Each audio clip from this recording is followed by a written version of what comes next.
When you're considering a new vehicle, there are several things to take into consideration. Like, should I get a small sedan or an SUV? How much technology do I want it to have? What kind of safety features are best? Vehicles come in many different sizes and styles with lots of different features, so there are many things to consider when you're ready to buy your next ride. One of the most important is to find the right drivetrain for you to find new roads. I know you've heard the term drivetrain or powertrain when shopping around for a new car. Simply put, a drivetrain is the series of parts in your car that work together to make your wheels turn.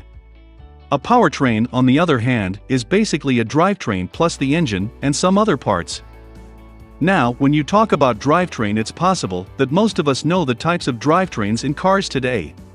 But what do they do exactly? What's the difference? Which one is better out of those? Each has advantages and disadvantages, and it's important to understand each in order to make the right decision for you.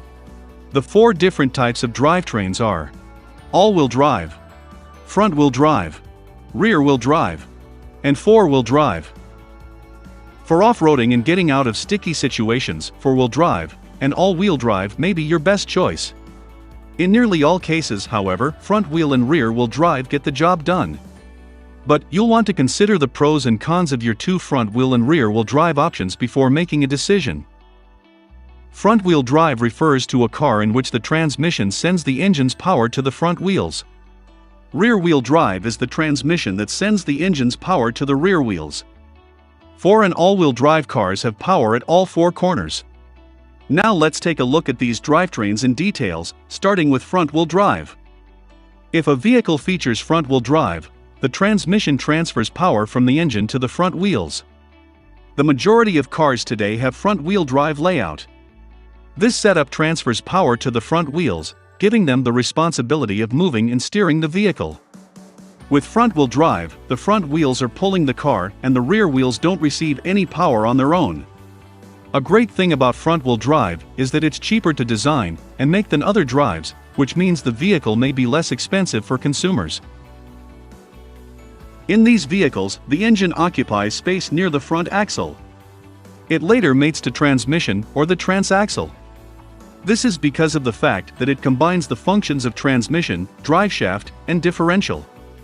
Thus, with the help of a transaxle, the engine supplies power only to the front wheels of the vehicle. Starting in 1895, the car manufacturers experimented with front-wheel driven vehicles. Front-wheel drive surfaced during the 1900s on various prototypes, and it merged into the mainstream during the 1930s when French automaker Citroën released the traction Avant, which means, literally, front-wheel drive. The most famous and most influential front-wheel drive is undoubtedly the original Mini. Small economy cars began shifting to front-wheel drive during the 1970s, and most new cars sold in 2021 use this configuration. The pros of a front-wheel drive vehicle are that they typically get better fuel economy and emit less carbon dioxide. Front-wheel drive cars are usually more stable. The engine and transmission are located directly above the front wheels, which can provide better traction when climbing hills and driving on slippery roads. They can also maintain better traction over small hills or over light snow or ice because the weight of the engine is over the front wheels. Front-wheel drive has fewer components than any other drivetrain setup, making the vehicle lighter and improving its gasoline mileage. That's why most economy-type cars are front-wheel drive. More efficient packaging and usually more passenger space. With front-wheel drive, all of the mechanics are in the front of the vehicle. That means there's more passenger and cargo space inside the car. Front-wheel drive is a simpler system, so it's easier and less expensive to maintain. The downside of an FWD vehicle is that the handling suffers somewhat. Since all the weight is located in the front of the vehicle, front-wheel drive cars tend to understeer. This means it makes handling more difficult. Front-wheel drive has worse acceleration than rear-wheel drive, which is why most sporty and race cars use rear-wheel drive. If you do a lot of driving on winding roads, you'll likely notice a difference between the 2 different types. Rear-wheel drive is basically the opposite of the front-wheel drive. This drive is most commonly found on sports cars and performance sedans. Vehicles that feature rear-wheel drive are a bit more complicated.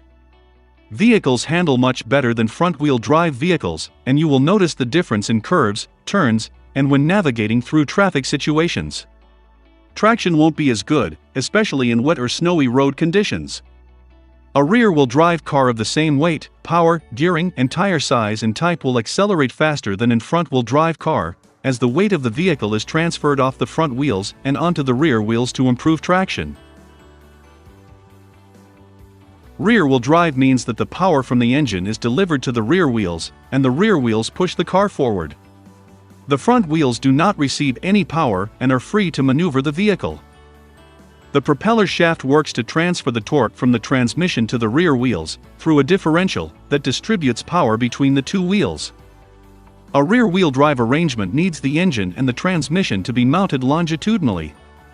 Rear-wheel drive vehicles are better for towing because the front wheels have better steering without a ton of weight on them. Plus, with the power transfer and the tongue weight of the trailer, the rear of vehicle squats, which gives the rear wheels more traction. If you get stuck, adding weight over the rear wheels may help. The rear-wheel drive system has been around for many years now, with the first example dating back to 1885. Yes, we're talking of the time when the world's first car was invented by none other than Carl Benz. 1885 Benz patent motor wagon, which is often considered the very first car, was rear-wheel drive. In America, a vast majority of cars were rear-wheel drive through the 1970s. The configuration is becoming increasingly rare in 2020, however. Sports cars like the Toyota Supra keep it alive, and some high-end sedans, like the BMW 5 Series and the Porsche Panamera, stay loyal to it. The rear-wheel drive cars tend to have a better balance due to a more evenly spread out weight throughout the vehicle. Rear-wheel drive vehicles have more flexible designs, as the engine can sit in the front, middle, or back of the car, whereas front-wheel drive vehicles require the engine to sit at the front. Rear-wheel drives can also handle larger engines because the weight and power of that larger powertrain are less likely to burden the front wheels. You'll find that rear-wheel drive cars typically feature less interior space than its front-wheel drive equivalent, but manufacturers typically install a performance-oriented cockpit with seats that offer more support and extra gauges to better monitor the performance of the vehicle. Rear-wheel drive improves handling due to load transfer and acceleration. Maintenance cost is less. Towing load is easier because the pulling wheels are located closer to the load. There is less interior space due to more room needed for the transmission and drive shaft. It is difficult maneuvering in wet and snowy conditions. Four-wheel drive, often abbreviated as 4WD. 4WD means the power from the engine is delivered to all four wheels all of the time when 4x4s is engaged. The four-wheel drive vehicles are usually equipped with a transfer case, which allows the car to change to rear-wheel drive transmission, in order to save fuel and get back to four-wheel drive mode, if and when required. This means you can operate your vehicle in two-wheel drive mode in normal driving conditions. Four-wheel drive equipped cars are called 4x4s, as the first digit here represents the number of wheels, and the second figure shows the total number of powered wheels. For example, trucks with 6x4 configurations have 6 wheels, out of which only 4 receive power. Most off-road ready SUVs come with 4WD system as they offer more traction. It allows you to drive over boulders or steep hills, and through deep water. There is usually a mechanical connection between the front and rear axles. The four-wheel drive system has 3 main components: the differentials, transfer case, and locking hubs. Differentials, it is located between the 2 front wheels and one between the 2 rear wheels. They send the torque from the drive shaft or transmission to the drive wheels. They also allow the left and right wheels to spin at different speeds when you go around a turn. The differentials enable the speed difference between the inside and outside wheels. Next is transfer case. This is the device that splits the power between the front and rear axles. The transfer case in an all-wheel drive system contains a device that allows for a speed difference between the front and rear wheels. The transfer case on a part-time 4-wheel drive system locks the front axle drive shaft to the rear axle drive shaft, so the wheels are forced to spin at the same speed. Last one is locking hubs. when four-wheel drive is not engaged, the locking hubs are used to disconnect the front wheels from the front differential. Simply from half shaft and drive shaft, the locking hub allows the differential, half shafts and drive shaft to stop spinning when the car is in two-wheel drive, saving wear and tear on those parts and improving fuel economy. Let's take the instance of a corner. When you are approaching a corner, then in making the turn, all four wheels spin at different speeds, but if you were to put the four-wheel drive system on, then the system would try to get all wheels spinning at exactly the same speed, which would basically make on-road cornering difficult. You shouldn't drive in four-wheel drive mode all the time. Only turn it on when it's needed, such as in rain or snow, or when you're off-roading. Speciality of these vehicles is the option to shift to high and low ratios ranges. Low provides maximum traction in an off-road environment, and high is for slippery on-road conditions, like snow, ice, loose sand or gravel. Using these, one can have a higher torque output to get out of a sticky situation. The four-wheel drive system was patented back in 1893 by an English engineer, Brahma Joseph Diplock. He even made a four-wheel drive equipped vehicle to showcase the higher capability in off-road terrain. Of course, there was no looking back ever since, and to this day, carmakers opted for this layout for vehicles meant to go off the road. Four-wheel drive vehicle depends entirely on your driving conditions and how you intend to use the vehicle. Drivers who go off-roading or live in areas with a lot of snow may want to think about the added benefit of four-wheel drive and how comfortable they feel driving in snow without the assistance of four-wheel drive or all-wheel drive. Today, some good examples of four-wheel drive cars include Mahindra Thar, Force Gurkha, Mercedes G-Wagon, Maruti Gypsy, are the most popular 4x4 vehicles which are known for their ruggedness and versatility. However, due to its rear-wheel drive mature, a 4x4 vehicle might have less traction than its all-wheel drive counterparts. Inherent traction advantage in all conditions, especially accelerating through turns and as engine power approaches or exceeds a level that can overwhelm two driven tires. Added cost, weight, and friction reduce efficiency in all driving situations. An all-wheel drive arrangement works on pretty much the same principle as four-wheel drive, but in most front-wheel drive or rear-wheel drive as the primary drive mode. The general misconception is that all-wheel drive and 4x4 are the same things. While both of them have all the four wheels running, and they run on the same principles, there are some key differences which set the two apart. While most of the 4x4 send power to the rear wheels, if and when required, the all-wheel drive cars are mostly front-wheel drive or rear-wheel drive, depending upon the situation. This drivetrain employs a front, rear and center differential to provide power to all four wheels of a vehicle. All-wheel drive is a more expensive option and uses more parts. The big thing that an all-wheel drive system usually includes is center differential, which set of gears that divides the transmission power to the rear and front axles. The engine runs into a transmission and then back to the differential. Usually the engine is longitudinally mounted. Instead of connecting to the rear differential like in rear-wheel drive vehicle, the drive shaft connects to the center differential. All-wheel drive system will usually have wheel sensor that can tell if the tires are losing speed or traction. If the sensors detect that a wheel is not performing correctly, it will say to the vehicle's computer to provide extra power as needed. All-wheel drive cars aren't as capable off the road as four-wheel drive ones, but they do help increase the traction, which is something that leads to improved handling capabilities on the tarmac. Again, all-wheel drive isn't too good off the road, but it can definitely help a vehicle get out of a sticky situation. In the best-case scenario, all-wheel drive SUVs can be used for mild off-roading. All-wheel drive system was invented in 1903, a few years after the four-wheel drive model broke covers.